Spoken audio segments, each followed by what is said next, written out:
rigole mon œuf, t'as cru ou quoi? Ça va mon meuf ou quoi? Je t'ai progué? Dis-moi si je t'ai progué en commentaire. Voilà, j'espère que ça va. Maintenant je colle un peu plus le micro auprès de ma bouche. Comme ça tu m'entends bien et tu sais, voilà. Parce que même hier, tu vois, j'étais pas trop satisfait du son. En fait c'est galère parce que t'as la musique, en plus là t'as l'aspirateur, donc laisse tomber, c'est une dinguerie, vraiment t'entends pas. Donc voilà, je vais mettre le micro, en fait je vais l'enfoncer dans ma gueule comme ça et je vais parler avec le micro à l'intérieur de moi. Tu vois, ça serait vraiment génial, tu en penses quoi? Bref, aujourd'hui séance pec dos, ok, comme tu as pu le voir sur le titre de la vidéo. Donc la semaine dernière sur cet exercice, je rigole mon œuf, j'étais pas là la semaine dernière, réfléchis un peu, ok, faut vraiment que tu réfléchisses, parce que j'ai pas fait cette séance la semaine dernière, tu vois, enfin, tu suis pas ou quoi mes vidéos? Oh, non, je déconne. Bon bref, c'est parti pour la série de travail, je sais pas si ça va être trop lourd, j'ai 45 de chaque, la tension est maximale et je vais faire en sorte qu'elle soit maximale au milieu du mouvement, et voilà. Donc c'est parti du coup pour la série de travail sexe.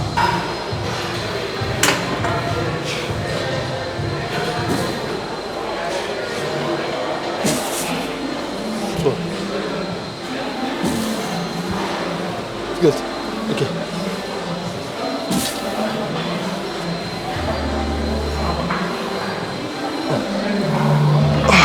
Bon bof, incroyable, du coup j'ai fait 5 répétitions, c'est pas trop fou ça, dis-le-moi en commentaire si c'est trop fou.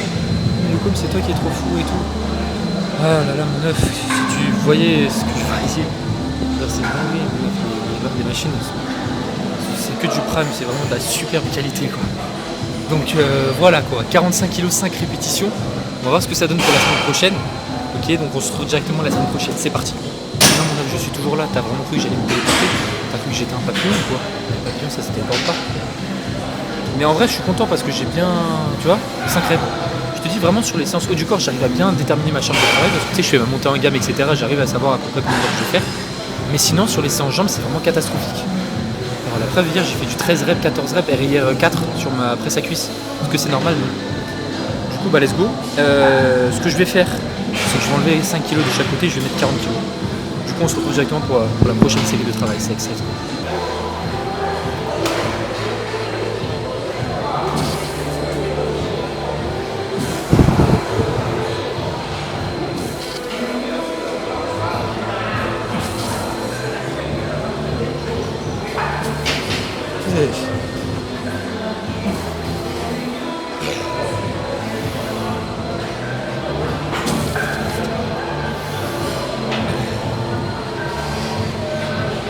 Ok. Tu te rends compte, j'ai baissé que 5 kg de chaque et je fais 3 reps de plus. Bon, en vrai, c'est logique. J'aurais dû mettre 42,5. J'ai été trop sympatoche dans le bistoche-toche. Bref, du coup, bah, la séance. L'exercice est terminé, pas la séance, pas quand même pas. Bientôt, un jour, je ferai des séances avec 2 séries, mais pas tout de suite, mon œuf, c'est pas le but, tu vois. Bon, mon œuf, on est parti du coup pour le rowing à la machine. Parce qu'en fait je devais faire un pec flam et il y a quelqu'un, il y a deux mecs dessus, ils sont super musclés, moi j'ai pas envie de les voir, leur dire excusez-moi, vous pouvez dégager sinon je vous défonce. Bah non mais je suis pas comme ça, je vais dire ça, du coup bah, je me contente de modifier mon programme. Non, en vrai je pense que c'est mieux que je fasse... En fait je voulais d'abord faire mes exopecs, étant que c'est pas un point fort pour moi.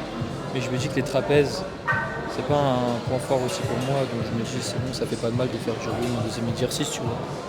Donc je sais pas. Bref, c'est parti du coup pour la série de travail. Je suis à 22,5, ah non, 42,5 exactement de chaque côté.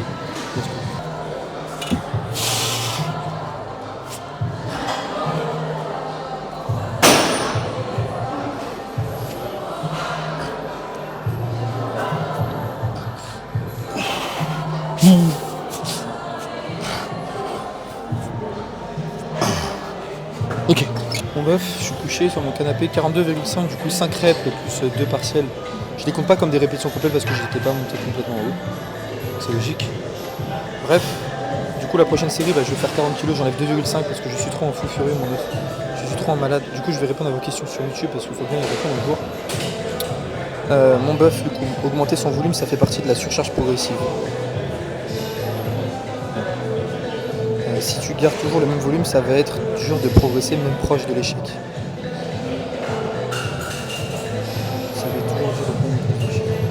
Après, c'est dangereux de toucher à son volume, donc si tu progresses encore avec ton volume actuel, tente pas de gagner. Mon œuf, tu viens de te contredire. Dans la première partie de ton message, tu dis augmente ton volume, parce que si tu as toujours le même, bah, ça va être dur de progresser. Et dans la deuxième partie du message, tu dis c'est dangereux de toucher son volume, ne le fais pas. Si tu vois que tu progresses déjà, ne touche pas ton volume, tu vois. Je t'ai contredit tout seul. Mais du coup, non, mon œuf, augmenter son volume, ça fait pas partie de la surcharge progressive. Attention, quand je dis volume, c'est surtout nombre de séries, hein, c'est pas nombre de répétitions, mais ça, je pense que tu connais. Donc, c'est-à-dire que si tu as beau augmenter ton nombre de séries indéfiniment, en fait, la surcharge progressive, c'est quoi? C'est augmenter, soit en termes de charge ou de répétition, sous les mêmes conditions que tu avais la semaine dernière. Ok. Alors que rajouter une série en plus, tout le monde sait le faire. Ok. Je peux très bien rajouter une série en plus sur chacune de mes séances. Ouais, c'est génial. Tu vois, ça serait trop facile niveau de surcharge possible. Mais non, c'est pas ça la surcharge. Parce qu'il faut vraiment que tu crées cette surcharge avec les mêmes adaptations que tu avais sur la séance précédente. Tu vois ce que je veux dire? Donc voilà. Et dis-toi qu'encore une fois, c'est pas forcément bon. Bon, après, il y a des cas bien spécifiques, hein, mais c'est pas forcément bon de vouloir absolument augmenter son nombre de séries, tu vois. Attends, je vais prendre son nombre de séries. Parce que si tu l'augmentes, automatiquement, bah, ça risque de pas être des séries stimulantes. Tu vois ce que je veux dire? Parce qu'on sait que plus tu avances dans ta séance, plus tu accumules de fatigue et moins ta capacité à recruter tes fibres musculaires, des fibres de type 2, donc celles qui ont un potentiel d'hypertrophie important, sera importante. C'est-à-dire que tu ne pourras pas recruter ces grosses fibres, celles qui vont vraiment te permettre de prendre du muscle. Et donc si tu rajoutes des séries à l'infini, ok, tu en rajoutes plein, bah, ta fatigue, elle l'augmente aussi, ok, elle l'augmente, et ta capacité à recruter ces grosses fibres est de moins en moins importante. Donc tu n'as pas d'intérêt en fait à en rajouter, à part si vraiment ton volume est très très bas, ok, je te parle à moins de 4 séries par groupe musculaire par semaine, et voilà. Donc j'espère que tu comprends, parce que c'est relou quoi. Je vais finir par arrêter YouTube, j'ai l'impression de dire tout le temps les mêmes choses. Je sais pas si c'est une impression impressionnelle, heureusement que moi j'ai une perte de mémoire. Hein. Je te jure, j'ai l'impression de l'avoir dit plusieurs fois ça. Donc, voilà. Salut mon bœuf, niveau course à pied, tu fais quoi comme séance? Ta vitesse de course est de combien de moyenne? Par exemple sur un 10 km, tu fais en combien de temps? Merci de ta réponse mon œuf. 10 km à l'époque des 19h, je faisais 55 minutes, maintenant je fais du 5 km en 26 minutes. C'est pas ouf, mais je m'en fous. Et voilà, mais c'est juste j'ai répondu à ta question. Toi que j'en fais pas vraiment, mon but c'est pas forcément de faire une surcharge possible, c'est juste courir pour la bonne santé, pour être en bonne santé, etc. Et ça me fait du bien. Moi là à Dubaï c'est compliqué vu qu'il fait 40 degrés. En plus je suis censé courir demain et je vais pas le faire parce que j'ai fait ma séance hier de jambes. Je vais bien la skip la séance course. Et ouais c'est ça le problème à Dubaï, c'est qu'il fait trop chaud pour courir, même si tu te lèves, je vais essayer de me lever à 5h pour aller courir un jour. Pour voir ce que ça fait, mais en fait il fait tout le temps chaud. C'est toujours 30 degrés minimum, tu vois, il n'est pas en dessous. Et je peux te dire que courir quand c'est très sec en plus comme ça, laisse tomber. Bon bref, on se retrouve directement pour la prochaine série à 40 kg, let's go.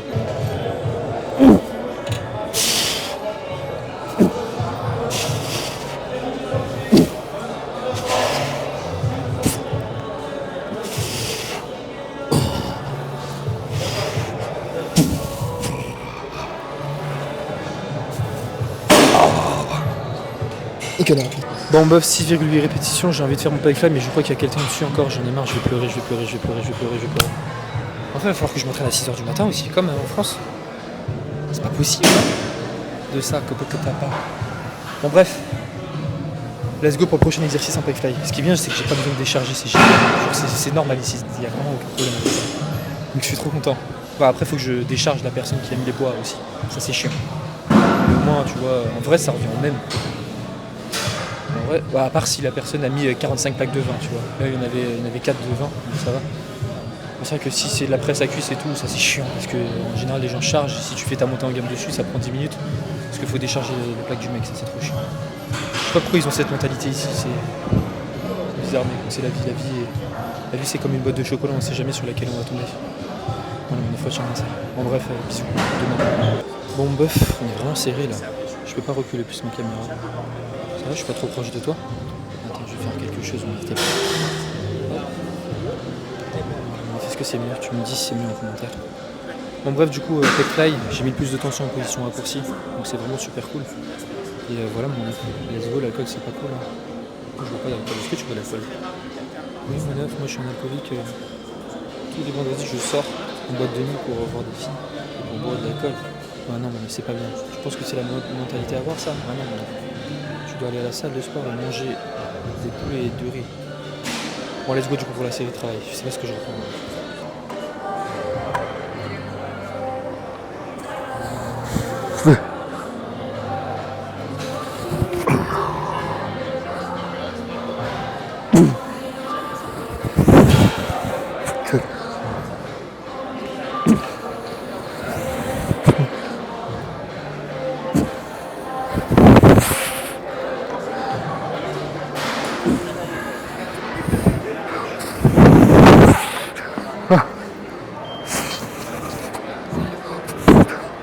Ok. Mon œuf incroyable, j'ai plus de pectoraux alors que j'en avais déjà pas.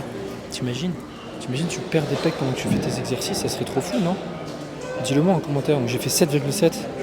Et en plus, je crois, d'après mes souvenirs, il y avait une question concernant le grind, je crois. Attends, faut que je retrouve.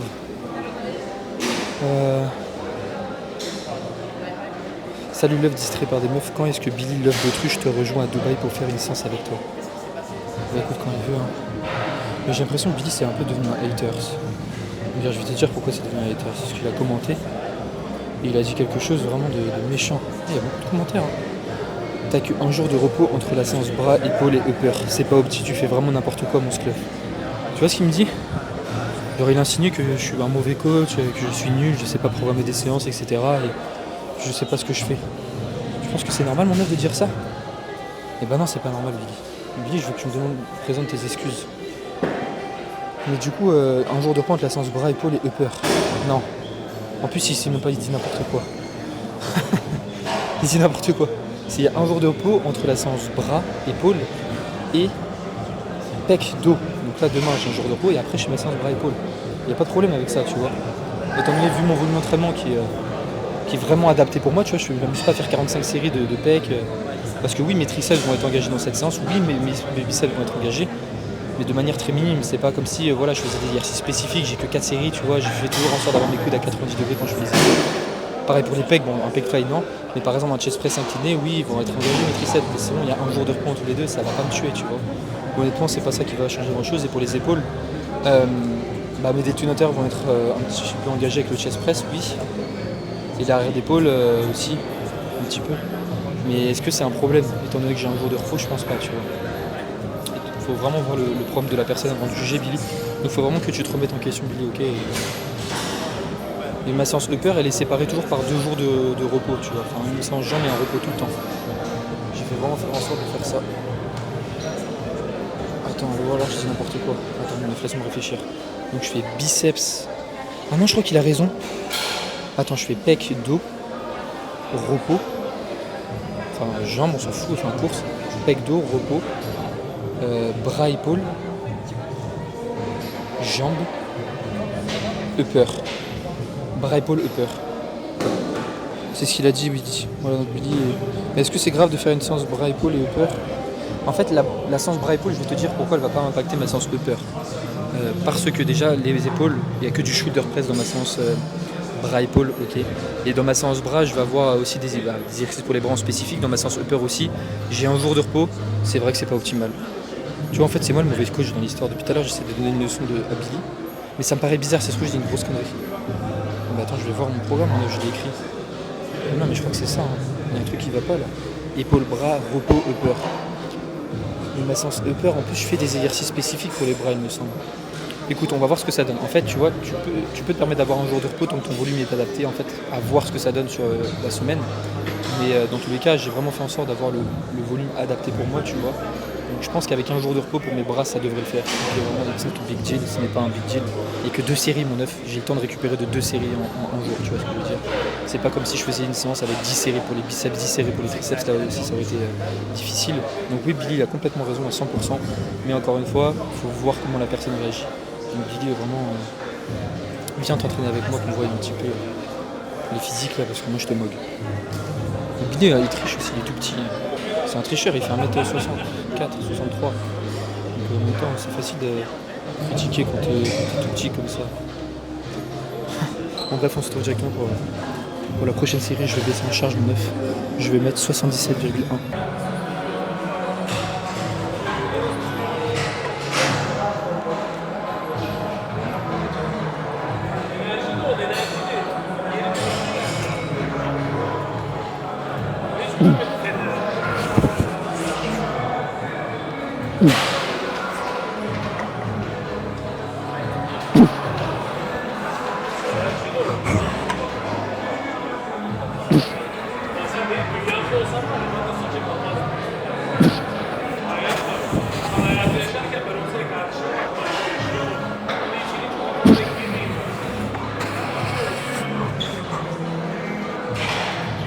Mon œuf, on se retrouve directement pour le prochain exercice, il y a quelqu'un qui entend. Let's go.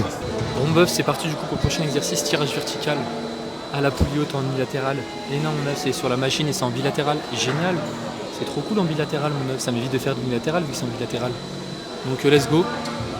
T'es prêt ou pas à me voir faire cet exercice? Dis-moi en commentaire si t'es prêt. Écris 1, 2, 3. Des mecs chiants comme ça, je les déteste tous. Mais du coup, t'es trop aigri, il faut vraiment que tu te remettes en question. En vrai, cette machine, elle est bien, c'est juste pour la charger, ça va être chiant. Parce que là, je veux que le maximum de torsion soit en position moyenne, ok? Ça me dérange pas d'en mettre en position étirée. Mais étant donné que je mets des poids de 20 en position moyenne, je peux pas, voilà, je mets max en position moyenne, je peux pas rajouter des poids, je sais pas si tu vois sur la caméra. Et ben en position étirée, donc la barre qui est juste en dessous, et ben je peux pas mettre 2 poids, je peux mettre juste des poids de 5. Parce que si je rentre des poids de 10, ça rentre pas à cause des poids de 20 qui sont en haut. Poids de 20 et poids de 15. Tu comprends? Parce que je veux dire, si tu comprends pas, je m'en fous. Ok? Donc t'arrêtes de me parler comme ça maintenant. Parce que ça va plus ton comportement. Bon, c'est parti, on a pour la série de travail, désolé.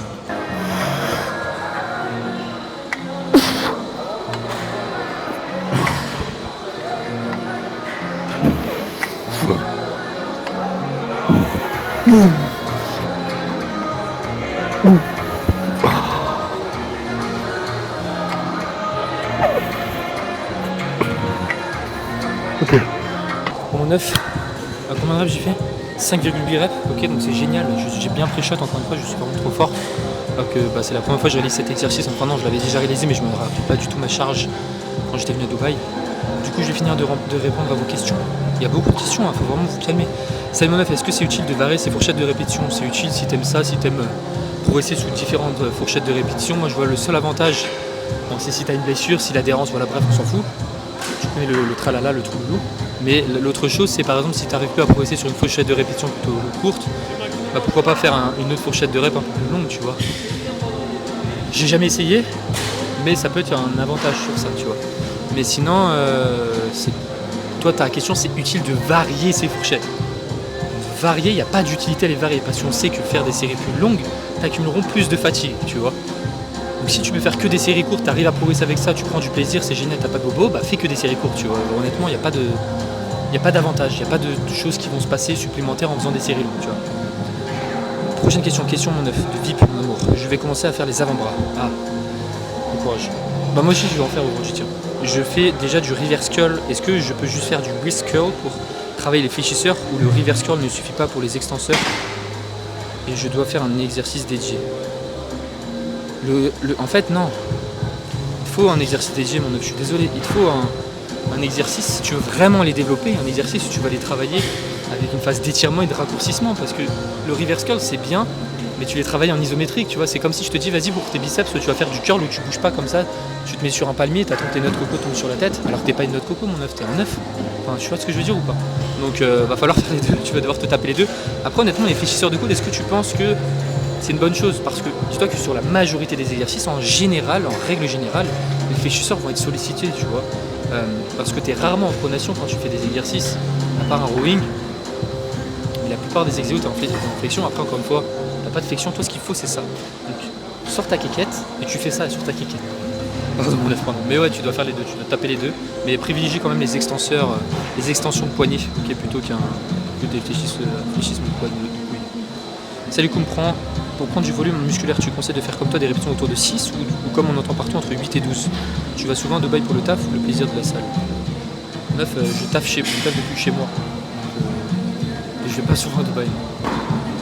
Et du coup, pour répondre à la question, autour de 6 reps, ou comme on entend, en fait ça va dépendre de ton niveau, tu vois. Si tu viens de commencer la salle, je vais pas te dire ok, fais du 6 reps, mais si tu as un certain niveau, tu arrives à bien maîtriser la charge, tu as une bonne technique, tu as une bonne intensité, alors je conseille de faire des séries plutôt courtes, tu vois. Je vais pas te conseiller de faire des séries longues parce qu'il n'y a pas d'intérêt, à part pour les raisons que j'ai dit juste avant, tu vois. De toute façon, j'ai un peu répondu à l'autre question.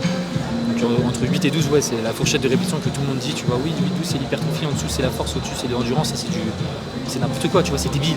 T'as aucune connaissance en physio, t'as aucune connaissance sur le corps humain, t'es nul si tu dis encore ça en 2025. En 2025 ou en 2026, Lucas? Ah oui, c'est vrai. Bon, bref, mon 9, on se retrouve directement pour la prochaine série, let's go.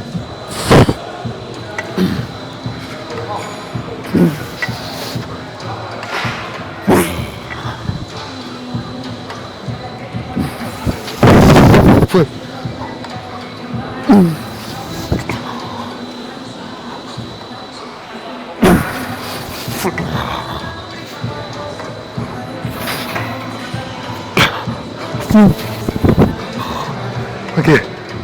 Bref, 6,8 répétitions, c'est trop fou la fête d'autruche. Il y a des autruches dans les airs ou quoi? Ou t'es un chameau, t'as 2 bosses, ou chameau, ou dromadaire, 3 bosses? Ah ouais, tu sais pas si un dromadaire ça a 3 bosses ou 2 bosses. Donc là, du coup, 80 kg.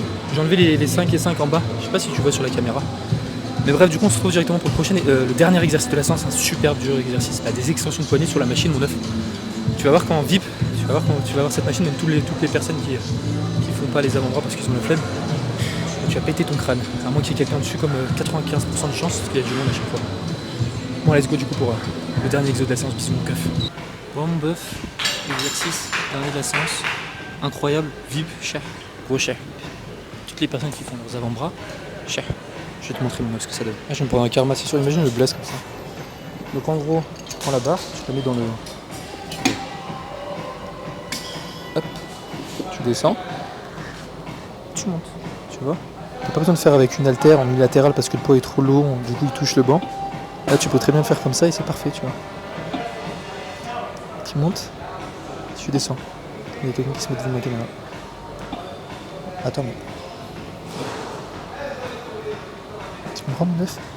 Mon œuf.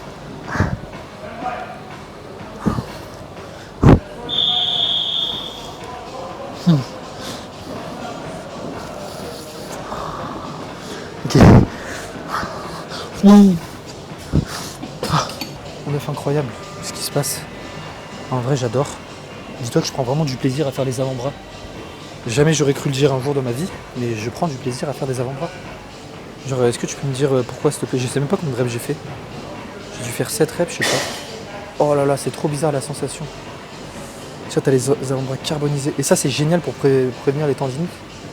Ok, mon œuf? Donc ça devrait même être obligatoire ce genre d'exercice pour vraiment tout prévenir, tu vois. Parce qu'en général, tu sais, t'as des petites douleurs ici de temps en temps. Moi, c'est là où j'ai mes douleurs en tendinopathie, bah, je faisais cet exercice de rééducation. Et là, je vais le mettre en exercice de travail, tu vois. Parce que bah, déjà, avoir des avant-bras esthétiques, c'est bien, tu vois. Et voilà. Je comprends mon œuf. Surtout quand tu as des avant-bras qui font 4 mètres de long comme moi. Bref, du coup, je vais en faire encore une série parce que j'en ai fait une en off pour tester. Et franchement, ça s'est bien passé. Du coup, je vais remettre la même charge. Par contre, le seul inconvénient, c'est que j'ai rajouté des petits disques là, tu vois. Pourquoi tu vas me dire? Parce que sinon, bah, je peux pas descendre en full étirement, tu vois. Là, le but, c'est d'avoir vraiment un bon étirement et un bon raccourcissement. Du coup, je vais répondre à vos petites questions sur YouTube. Question du coup, mon œuf. Coucou mon œuf. Est-ce que la longue portion du bibi travaille dans les exos polyarticulaires tels que les tractions, rowing, où elle roule, je pense que ça veut dire elle joue. Elle joue un rôle de stabilisateur comme celle du triceps sur les développés et bisous sur ton crâne qui bénéficie de l'hypertrophie médiée par les dégressives à l'échec digestif. Oh non mon œuf. Ah Vip il a répondu, mon assistant. D'ailleurs t'es pas venu dans mon bureau. Même si ces muscles jouent un rôle stabilisateur, ils travaillent quand même. Dès que tu vas avoir une flexion ou une extension de coude, les muscles du bras vont travailler biceps sur les flexions et triceps sur les extensions. Donc sur du biais tu vas travailler les triceps et sur des exos 2 tu vas travailler les biceps. Alors si tu réduis ta flexion de coude, lors de tes 2 tu réduis le travail des biceps, effectivement. Après encore une fois, les biceps sont tous les deux biarticulaires, c'est-à-dire qu'ils vont s'insérer au niveau de l'articulation de l'épaule et de l'articulation du coude. C'est pour ça qu'ils ont ce rôle-là, ils vont faire cette antépulsion. Alors que sur les triceps, c'est 3 chefs, et tu n'as que le chef fond qui va s'insérer au niveau de l'articulation de l'épaule, okay, et le reste, le chef latéral et médial, eux, ils vont pas faire cette rétropulsion, parce que le chef fond, il fait cette rétropulsion. C'est pour ça qu'on te dit, oui, pour tes extensions triceps, tu veux faire les rétropulsions, sauf que tu vas engager ton grand dorsal. Bref, c'est pas du tout le sujet. Mais du coup, là où je veux en venir avec ça, c'est que bah, tes biceps, en fait sur un exercice où tu vas fléchir les coudes de ouf, sur un exercice de tirage, bah oui tu vas engager tes biceps, ok. Mais t'as aussi, tes biceps, tes fléchisseurs de coude. C'est pour ça que je dis ça, je dis pas trop les biceps, parce que le fléchisseur de coude, t'as aussi le brachioradial qui va jouer un grand rôle, tu vois. Alors lui, tu vois, il s'insère vraiment, il s'insère pas au niveau de l'articulation de l'épaule, sinon ton brachioradial il ferait ça. Mais du coup, pourquoi on dit qu'un chef-fond n'est pas sollicité lors d'un exercice de triceps, un exercice machine, par exemple un développé couché pris serré ou quoi? C'est parce que tu vas avoir une extension d'épaule, ok.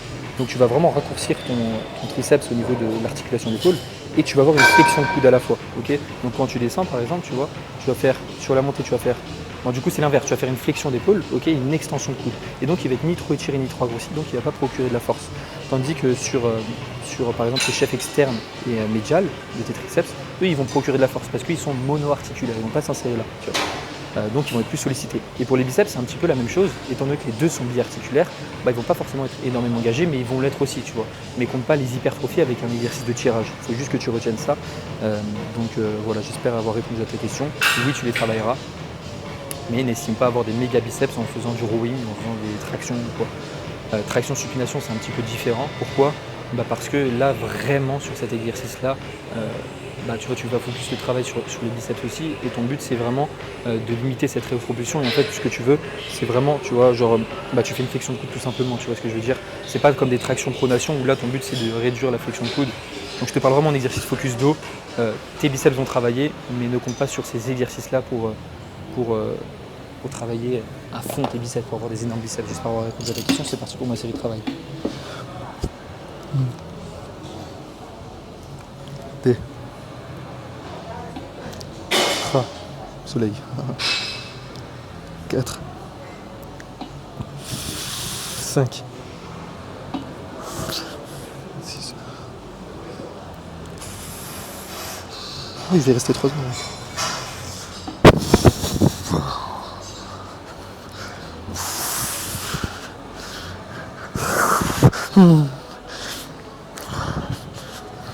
Ok.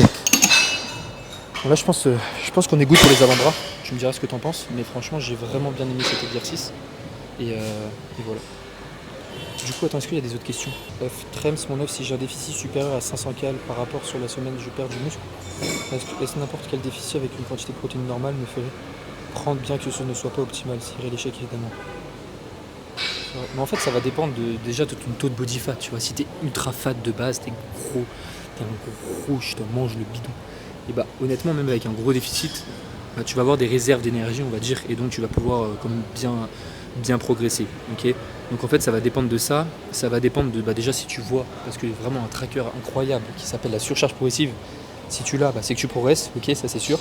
Donc voilà, mais pourquoi faire un déficit supérieur à 500 cal, tu vois, genre qu'est-ce qui se passe, mon œuf? Parle-moi. Donc dis-toi que plus tu es en déficit, plus tu as un taux de body fat bas, plus tu vas devoir avoir un taux de protéines élevé. Okay, donc là tu m'as dit avec une quantité de protéines normale, alors non, mon œuf, va falloir l'augmenter. Parce que pendant tes séances, étant donné si tu as un body fat relativement bas, vu que tu n'as plus forcément de réserve d'énergie, si tu es plus gras, et tu vas taper justement dans les réserves, dans tes protes. Okay, donc c'est pour ça qu'on dit qu'il faut augmenter le taux de protéines, parce que justement tu as un taux de body fat relativement bas, tu vois. Donc ta quantité de protéines, comme tu m'as dit, ne doit pas être normale. Encore une fois, elle peut être normale si tu es gras de base, donc ça je peux pas te dire parce que ta photo de profil c'est moi en fait, je suis un 9. Donc j'ai pas ton physique. Ah, vous avez posé beaucoup de questions là. Salut œuf, distrait par les mains. Ah oui, ça j'ai répondu. Frérot, approximativement ça te coûte combien de rester à Dubaï un mois? Une fourchette juste, car je voudrais aussi partir, mais j'ai aucune idée de combien ça me coûterait. Donc mon œuf, en fait ça va dépendre de ce que tu fais à Dubaï. Genre moi, mon loyer je paye 2200 balles, la salle 300 balles, tu vois, ça fait déjà 2500, tu vois ce que je veux dire? Non, 2300 balles, donc ça fait 2600. En fait ça va dépendre, moi j'ai pris un bon appart avec une belle vue parce que je voulais me faire plaisir. Mais si tu vis dans un petit truc ou quoi, ça va pas être cher, tu vois. Donc tu peux très bien vivre avec pas dépenser beaucoup, mais voilà, si tu vas à Dubaï, c'est pour kiffer la vie de Dubaï, tu vois, c'est pour bien vivre, entre guillemets, parce que j'ai juste un bon appart et une bonne salle, c'est tout. Sinon je mange du poulet, du riz et pas des brocolis, mais des petits pois. Tu comprends? Mais ça dépend de ce que tu fais, des activités que tu fais. Moi je reste tout le temps chez moi, tu vois, je sors pas, je fais pas d'activité à l'extérieur, il fait 50 degrés, donc c'est normal. Et voilà mon bœuf. Je crois que j'ai répondu à tout le monde. Moi je fais partie de la communauté silencieuse, incroyable mon œuf, mais on est tous avec toi, je t'aime. Question, comment graine sur des exercices à forte tension-contraction? Tu graines pas. T'as pu le voir sur le pec fly. Ah oui, mais c'est ça là, je crois que je parlais de ça tout à l'heure. Sur le pec fly, j'ai pas de grind, enfin il est très minime parce qu'en fait quand ton mouvement s'arrête, c'est parce qu'il manque quelques centimètres et parce que t'as plus de force en fait, tu vois. Donc tu peux pas avoir vraiment un gros grind sur des gros exercices à forte tension-contraction. Donc voilà. Ça c'est bon, j'ai répondu à toutes les questions. Et là il y a quelqu'un qui me dit, t'en penses quoi de mon programme? Donc déjà tu m'as pas dit s'il te plaît, je vais pas te répondre. Lundi jambes, mardi pec triceps, mercredi dos biceps, repos, épaule pec, bras dos. Vendredi épaule pec et samedi bras dos. Ouais, si tu récupères suffisamment entre ces deux séances là, ça me met à la route, tu vois. Donc à voir. Tu vois que tu as ta surcharge possible, t'es pas trop fatigué pendant tes séances, tu peux le tester, ça va dépendre de ton volume d'entraînement, tu vois. Donc encore une fois, tu peux pas juger le programme de quelqu'un. Après il y a des trucs qui sont flagrants, le mec fait 4 fois les pecs par semaine, mais tu peux pas forcément juger le programme de quelqu'un si tu connais pas les exercices qu'il réalise, tu connais pas son volume d'entraînement total, donc ni son intensité d'ailleurs. Donc voilà, tu vois, c'est compliqué. Donc Billy, tu vas venir à Dubaï, ok, je te fais une petite place dans mon lit si tu veux. On va jouer aux cartes Pokémon. Bizarre le meuf. Bref, c'est une fin de vidéo, j'espère qu'elle t'a plu. N'hésite pas à poser ta question en commentaire. Demain, c'est pas de séance, mais après-demain, c'est une séance barre épaule. Je suis tellement pressé, je pense que je vais la faire maintenant, comme ça c'est fait. Non, je déconne. Mais voilà, je pense full plaisir, même ça. Genre, qui aurait cru que le coup me réalise des extensions de poignet. Genre, ça, jamais j'aurais fait ça de ma vie. Tu vois. Parce qu'en France, si je le fais, je dois me mettre à genoux sur un banc. Je dois le faire en unilatéral parce que les haltères sont trop épaisses, du coup, ça touche le banc. Jamais de la vie, tu vois. C'est jamais. Alors que là, j'arrive, je me place et je fais les exercices et c'est terminé. Tu vois ce que je veux dire? Donc voilà. Bref, bisous mon œuf, prends soin de toi, c'était le coup, le beau gosse de l'œuf, ciao.